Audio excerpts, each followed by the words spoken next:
What is up, everyone, and welcome back to Cop Ultras, a podcast show. I'm your host, Poon, and I'm back today to give you guys my preview on Liverpool's upcoming Premier League matchup, which is away to Luton Town for the very first time in the Premier League. So, before I get into that and a few other news and some of the updates that I'm about to give, I would like to humbly apologize to every one of my subscribers and those who have been viewing my videos from the beginning. I was not able to keep you guys updated with some of my podcast episodes. I think the last episode that I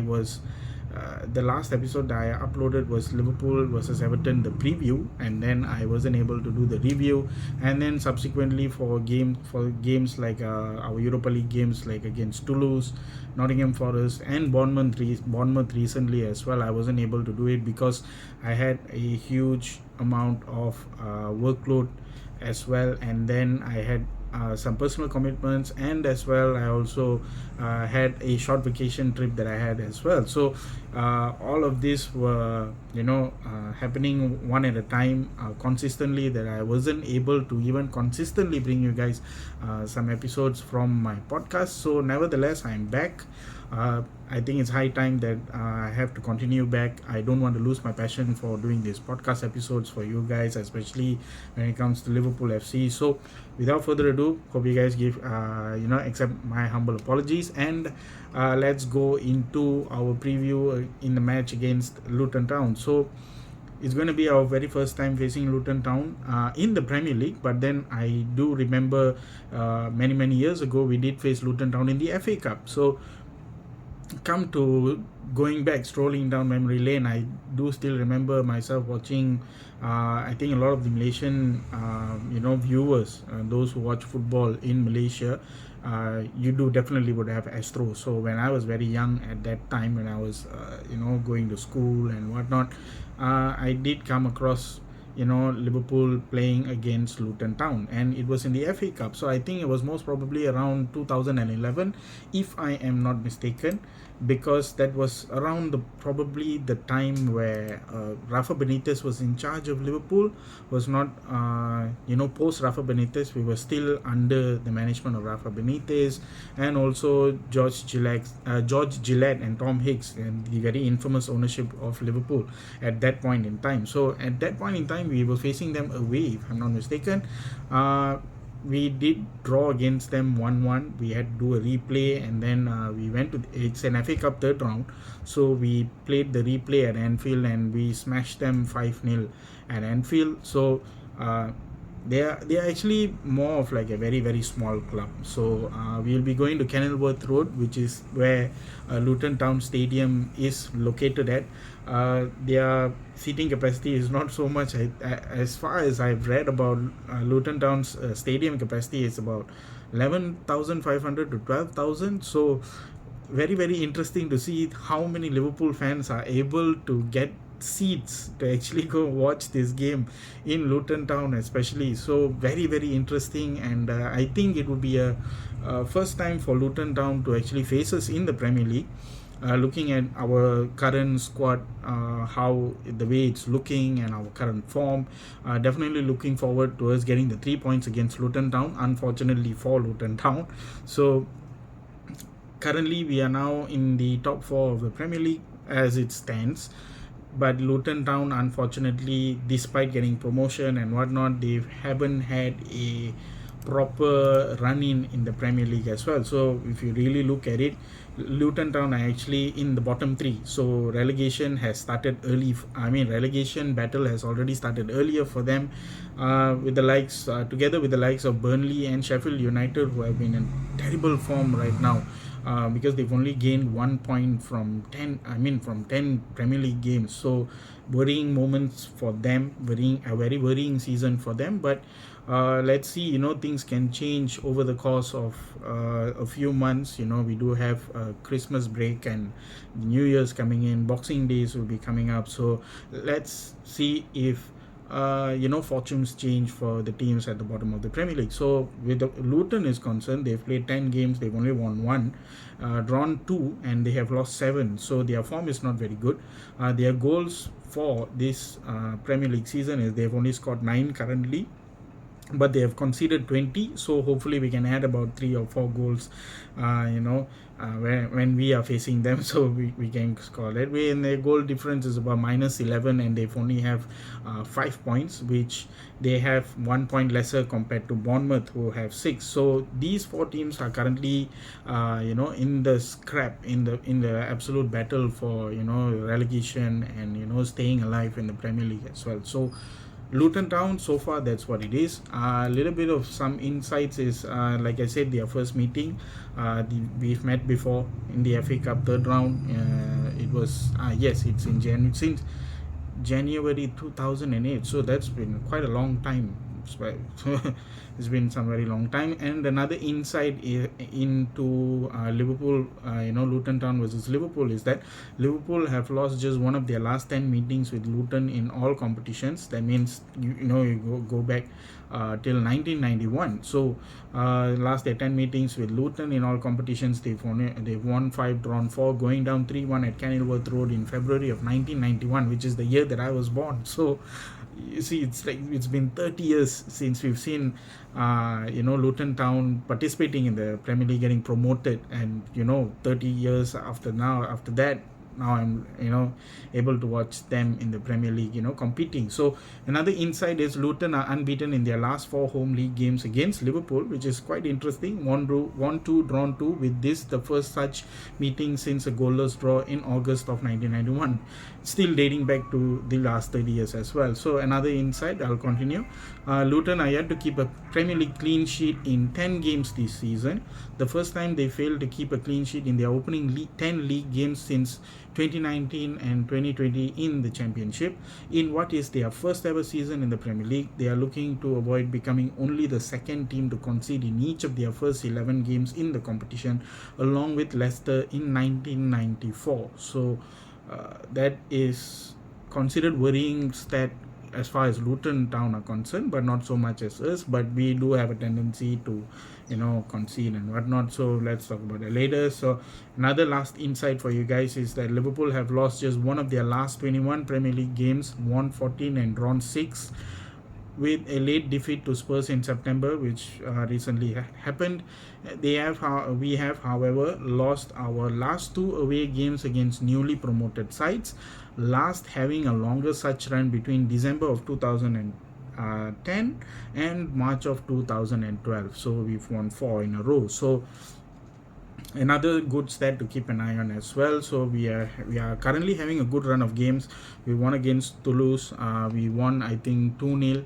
And then we won against Bournemouth just recently, just 2 days ago, I think a day or 2 ago. We won against Bournemouth. It was a sizzling strike from Darwin Núñez coming off the bench.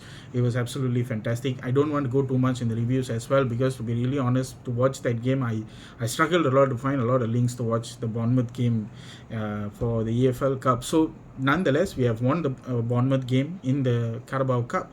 We are advancing into the quarterfinals, which is really good, a good progress for us as well. Hopefully we can capitalize on them, and we are going to be facing West Ham at Anfield for the Carabao Cup quarterfinals as well. So I'll give you, that's another interesting and entertaining matchup for us to look forward to. And also the matchup against Nottingham Forest, we had a good run in, we won 3-0.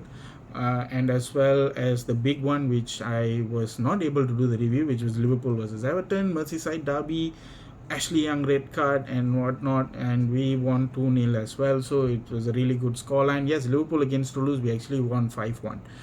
We scored, and then Toulouse had to, Toulouse actually equalized, and then Wataru Endo as well got his first ever goal in a Liverpool shirt as well. So that's another interesting point that we can take from the match against Toulouse in the Europa League. So as far as Nottingham Forest, Bournemouth are concerned, we have a currently very, very good run. Another update as well, if you guys have not scrolled into your social media, another update is that Jurgen Klopp and Mo Salah have been shortlisted for the Premier League Player and Manager of the Month awards. So hopefully they would be able to grab these awards come end of the month. So They are currently going on a good form right now. Currently, we are in a really, really good run. The next two games that we are going to have is against Luton Town, which is upcoming on Monday and 12:30 a.m. And then we have the match against Toulouse, which is on Friday, 10th of November, 1:45 a.m. So also looking forward to, we have a quarterfinal matchup against West Ham United. That will be on a later date. But we have one big match which is coming up, which is not Liverpool versus Brentford, which is on 12th of November, but it's going to be the biggest clash this season. Not even though it's not as big as Liverpool versus Man United, but then looking at how the years have gone by and how we have we have developed as a team, and trying to dominate the league as well. So we are going to face Manchester City, so it's going to be an away game on the 25th of November, 8:30 p.m. So it's a really, really big game for us guys, and not exactly a title decider, but then it would decide who gets the hold on how things would look like in terms of top four is concerned, and also the race for the Premier League titles, because you have Arsenal, who are still undefeated, which is really crazy, and you have the most madness of all madness, which is Spurs being at the top of the Premier League, still unbeaten under Ange Postecoglou, which is a really, really good run for them. Hoping to see them stumble at certain points in time when they are playing against the big six or the top four teams. So hopefully this match against Manchester City, we would be able to see how Liverpool's squad depth and how Jurgen Klopp is going to prepare his team to face Pep Guardiola and the likes of Erling Haaland, Phil Foden and Jack Grealish, and these guys from Manchester City. So it's a really, really tough match. Let's look forward to it. But now, let's shift our focus to Luton. What I'm expecting to see is, as far as Luton Town is concerned, my whole preview of it, I'm expecting Liverpool to dominate possession, dominate most of the stats that are going to come on, because you do know that Luton Town are absolutely dreadful in the Premier League right now. I think it is a good opportunity for us to grab the 3 points. We did have the game against Nottingham Forest, where we did not concede a goal. We managed to get a clean sheet by all by by the unlikeliest of circumstances. We have actually gotten a clean sheet, which is good for us as well. And we have also had a good run-in of games where we haven't lost any game or haven't drawn anything. So it's a good run for us.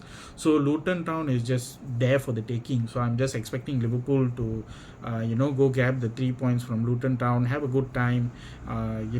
Hopefully the fans would have a good time experiencing the whole Luton Town Stadium, the Kenilworth Road Stadium and whatnot. As far as lineup is concerned, I think I would not change too much, but then there might be changes, because against Bournemouth we did see a lot of squad rotation happening. We saw Kwanzaa have a good performance, we saw Darwin Núñez have a good performance.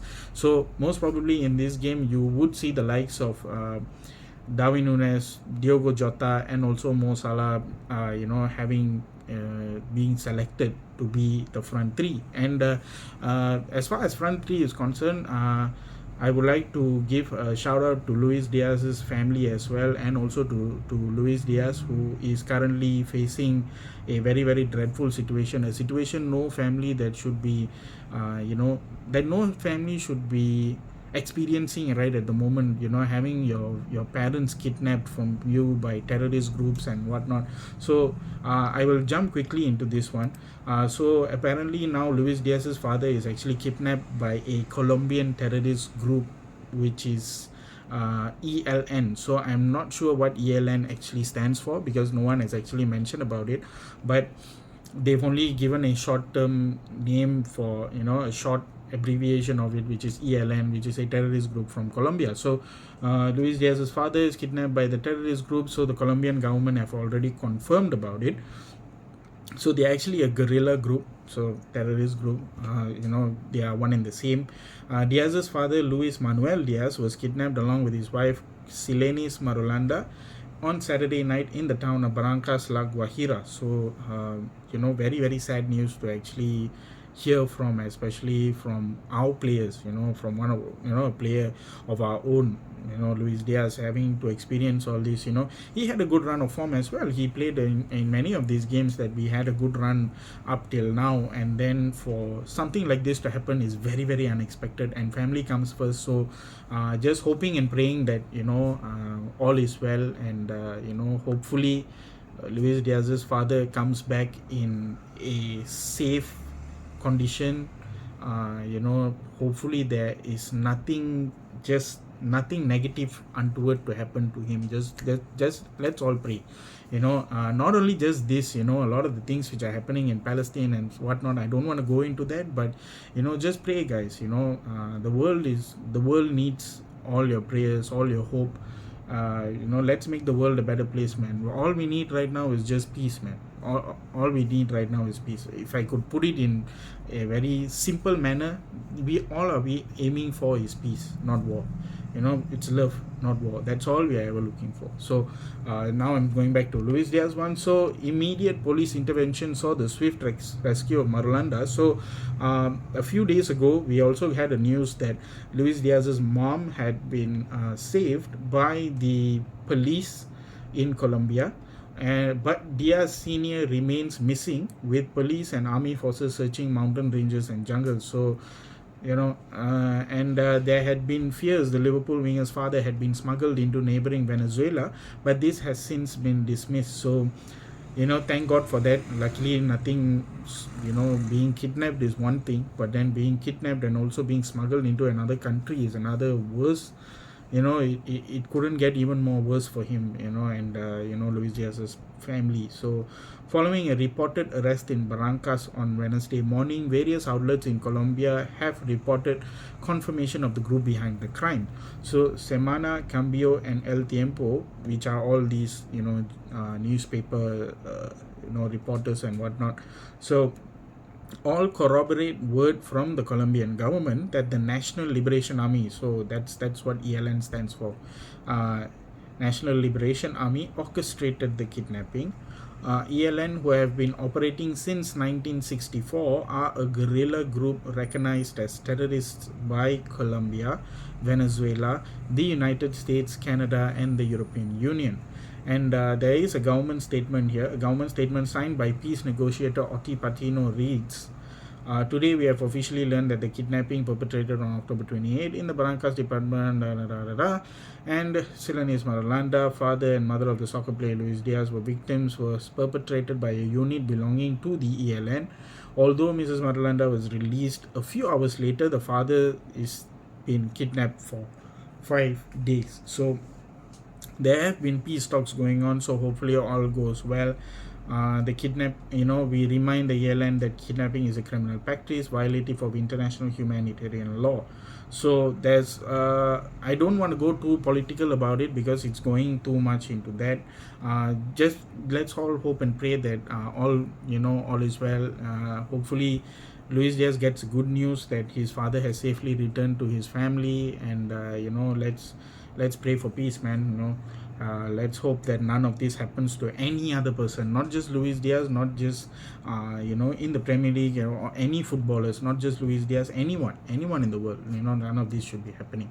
So hopefully all goes well. So now I'll jump back to Luton Town back again. So as far as team selection, let's go back into team selection. So as far as team selection is concerned, you would have the likeliest of goalkeepers, which is Alisson being in the goalkeeper. And I think in terms of back four, so I talked about back three, it could be most probably Cody Gakpo could play, Diogo Jota, you have Mo Salah, you have Darwin Núñez. So either of these four players, any one of them are capable of leading the front three. So most notably would be Mo Salah, and then you would have Diogo Jota, and hopefully you could see the likes of Darwin Núñez being involved in this game against Luton. And as far as midfield and defensive line is concerned, let's go into the back four. So back four, as far as I'm concerned, I think I would go to Virgil van Dijk. I would go with Ibu Konate, and since Robertson is not available for this game against Luton Town, and for the foreseeable future, you would see most probably you would see the likes of Kostas Tsimikas come in for the left back position as well. So, and then you on the right back, the usual Trent Alexander-Arnold. He will be, taking his role in the right back position. So as far as back four is concerned, you would have Simikas, you would have Konate, you would have Van Dijk, and you have Trent as the back four. And then as far as midfield three is concerned, I think it was in the game against Nottingham Forest that we saw, for the first time ever, we saw Soboslai, we saw Alexis McAllister, and we saw Ryan Gravenberch get his first full start for Liverpool in the Premier League. So it was a very, very interesting midfield three. So a lot of the I did watch the game against Nottingham. So what I was able to see was the chemistry between Gravenberch, McAllister, and Soboslai. It was very, very good. It was very energetic. A lot of teamwork, a lot of effort. I think teamwork in terms of defensive teamwork. I think in defensive teamwork that was very, very good. You could see the likes, yes, as usual, you could see Alexis McAllister playing in the deep lying midfield role. You saw Ryan Gravenberch from the first whistle right up to halftime. I mean, in the first 45 minutes, you could see Ryan Gravenberch being involved in almost every area of the pitch, especially in the attacking end. You would see him in his preferred position, which is in the midfield, and then you would see a lot of progressive take-ons, a lot of progressive passing from his side, and a lot of forward passes being made by him towards the front three, so which is really, really good. And you could see him flourish in that role. You could really see him flourish in that role. But there were instances where we did lose the ball, and then Nottingham Forest were really dangerous, almost to some extent in the first half, and then in the second half, towards the end, you could see Nottingham Forest, like players like Elanga and Taiwo Awoni, if I'm not mistaken. I think he also came on in the second half. So these kind of players actually almost had an influence in the game against us, for playing at Anfield. So they almost scored a goal, but then luckily it was towards the end of the second half, the game was about to end and all that. But then coming back to Ryan Gravenberch, I think you could see him really flourish in his role in that whole central attacking midfield role that he's being molded by Jurgen Klopp. And I think a lot of the Liverpool fans, a lot of the Liverpool fan base, what have they been thinking is that how have Bayern Munich have actually let go a gem of a player in Ryan Gravenberch, who is this young, who is about only 20. I think he's about 22, 23 years old. He's very young, and he's super talented. You could see the ball control. You could see him, like I said, the progressive take-ons, the progressive carries of the ball, him trying to get into tackles, trying to play out from the back. You could see a lot of that happening. You could see a lot of involvement from Ryan Gravenberch in the first half, and almost towards the point in the second half where he got substituted. I think it was in the 60th or 70th minute. So his involvement in the game against Nottingham Forest was really, really, you could visibly see he has a lot to offer, and he's offering that. I think not just in the Nottingham Forest game, but hopefully in this game against Luton Town, you could see Ryan Gravenberch maybe come back into the first team lineup and put in the same level of performance that he did against Nottingham Forest. So with that being said, the midfield three, I think I would not change it as to how it was against Nottingham Forest. I think I would just stick with Ryan Gravenberch, Alexis McAllister, and Dominic Szoboszlai. So as far as first team lineup, I think this is how my prediction is going to be. It's going to be Alisson, Tsimikas, Van Dijk, Konate, Trent, and then in the midfield you would have Gravenberch, McAllister, Szoboszlai, and then you have Jota, Nunes, Salah. So this would be basically my first team lineup predictions to face Luton Town. So team selection prediction, with that being done, let's go to score prediction. So what are we expecting? I think a lot of the Liverpool fans would take a big number because looking at the current state of how Luton Town is actually playing in the Premier League, you would expect a big scoreline. Definitely hoping for another clean sheet. As far as score predictions would go, I think I would go for a Liverpool 3-0 or a Liverpool 4-0. I think I will go for a 4-0.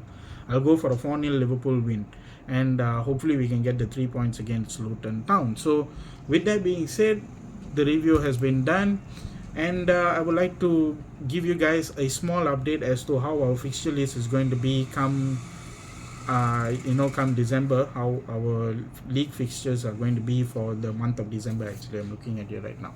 So since West Ham is the team being drawn for us in the Carabao Cup quarterfinals, so we will be having to play 5 times in 13 days over the Christmas period, so which is a heck of a lot games in 2 weeks, less than 2 weeks. So that's like a lot of games, guys, a lot of games. So hopefully the squad depth that we have, we are able to at least get, we have one Europa League game, which is Union SG away, and then we have Manchester United at home on Sunday, December the 17th, and then we have West Ham 5 days before Christmas on Wednesday, which is the Carabao Cup at home. We have Arsenal at home in the Premier League on Saturday, just 2 days before Christmas, and then we have Burnley away in the Premier League Tuesday, a day after Christmas. So I think the whole Christmas week is jam-packed. I'll be super busy with this. I will not know what episode to do for you guys. This is going to be jam-packed, guys. So with that being said, as far as Union SG, the Europa League, I think we get a 3 points over there against Manchester United, Arsenal, Burnley. These are the 3 Premier League games that we would have in the month of December. So hoping to get at least 6 points or 7 points out of these 3 games. Arsenal, probably we might draw the game because Arsenal's form is really, really good. But I do not want to lose that game. If we win, it's good. It's a good Christmas present for me. It's a good Christmas present for all the Liverpool fans. But if not, let's just stick to 1 point. Maybe we might get a draw from that. But against Manchester United, looking at their current form, they are also not doing really well. I can now confidently say I'm definitely looking for the 3 points against Manchester United, and then against Burnley away in the Premier League also looking for another 3 points. So you get about 7 points in 3 games in the Premier League for December. So is that a good outcome for us? Yes, it would be a good outcome. If we were to get 9 points out of these 3 games, 9 points out of 9, it would be fantastic. We would have had a brilliant December.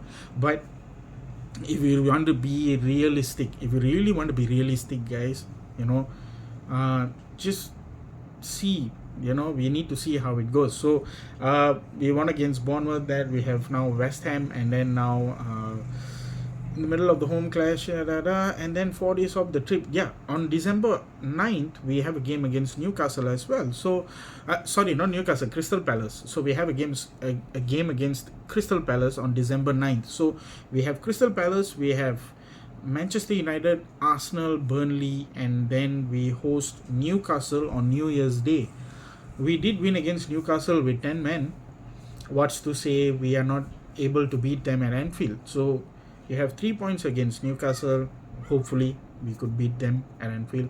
You can get 3 points against Burnley. You can get 3 points against Manchester United, and then if you get a draw, so it's like 3, 6, 9, and then you have 10 points out of a collective. So you would have 3, 3, 3, 3. So you're about 12.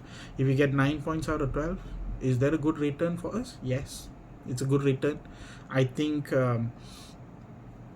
our team is in such a way that we are in a really, really good form right now. Hopefully in the coming games in November, we are able to capitalize on some of the games, and especially against Manchester City, which is absolutely crucial for us.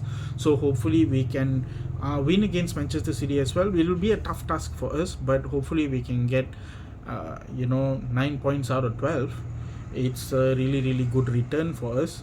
So let's see what happens. So we have Crystal Palace on December 9th, Union SG in the Europa League on December 14th, Manchester United December 17th, West Ham December 20th, Arsenal December 23rd, Burnley away on Tuesday December 26th, and then we are hosting Newcastle on 8 p.m. kickoff on New Year's Day. So it's going to be almost like an early kickoff for us for Newcastle. So as things stands in terms of our squad, all is good.